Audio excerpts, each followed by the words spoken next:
يوم 26 يوليو سنة 52 اتنازل الملك فاروق عن عرش مصر، ووقع وثيقة التنازل في قصر رأس التين في اسكندرية.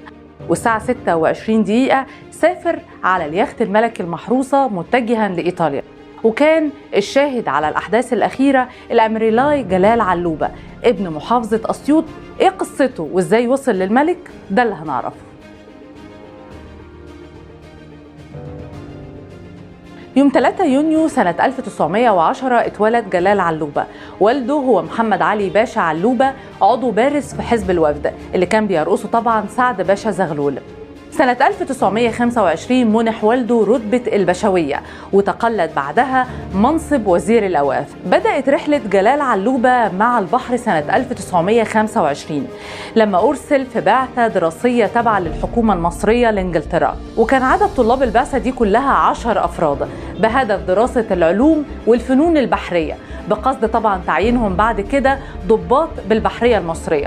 وقتها سن جلال علوبة ما تجاوزش 12 سنة، وده كان شرط الحكومة المصرية وقتها إن الطالب ما يتجاوزش 12 سنة وما يتعداش 14 سنة. وعلى الرغم من معارضة والده لكنه أقنعه وسافر ضمن العشرة اللي تم قبولهم، وكانوا هم الرعيل الأول للبحرية المصرية بعد كده. وما كانش جلال يعرف إنه هيكون قائد المحروسة وصديق الملك في كل رحلاته.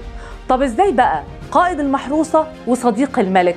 لما رجع جلال علوبة دخل الكلية البحرية العسكرية وتخرج وبقى ملازم، واشتغل في أكتر من مكان، منها كان ضابط في غفر السواحل.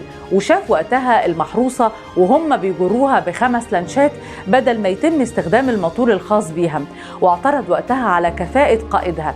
وقتها كتب خطاب للديوان الملكي اللي كان بيرأسه وقتها أحمد باشا حسنين، بيعترض على اللي شافه.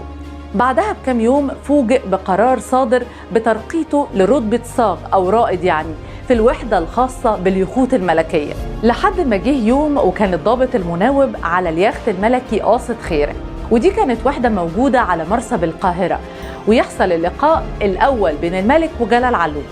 في اليوم ده وقفت عربية سوداء قدام المرسى ونزل منها الملك شخصيا ومعاه الملكة فريدة، لكن ما حصلش أي حديث بينهم، خصوصا إن علوبة حس إن اللقاء ده خاص فما حبش إنه يتطفل أو يفرض نفسه عليهم، وقال الملك لو احتاجني أكيد هيستدعيني. وفي مرة أمر الملك تجهيز فخر البحار للسفر لقبرص، وكان المسؤول جلال علوبة. كل ما كان الملك يسأل عن أي شيء كان جلال علوبة يجاوب، ومن وقتها بدأت الصداقة وتوطدت بينهم، وكان أي سفرية الملك يسافرها كان لازم يبقى معاه جلال علوبة، حتى العمرة كان معاه جلال علوبة، لحد ما جه يوم التنازل عن العرش.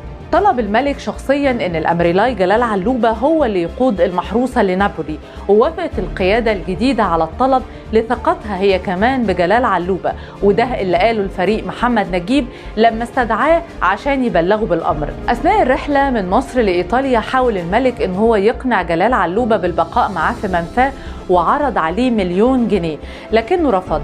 أولاً لأنه أعطى كلمة شرف لقيادة الثورة بإيصال الملك لإيطاليا وعودة المحروسة سالمة لمصر.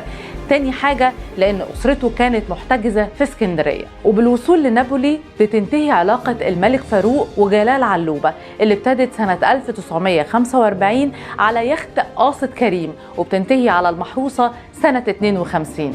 وبعد العودة من الرحلة بفترة قصيرة القيادة العامة أعطت جلال علوبة أجازة إجبارية، وبعدها صدر قرار بإحالته للتقاعد، وتوفى جلال علوبة في 18 مايو سنة 1999 في اسكندرية.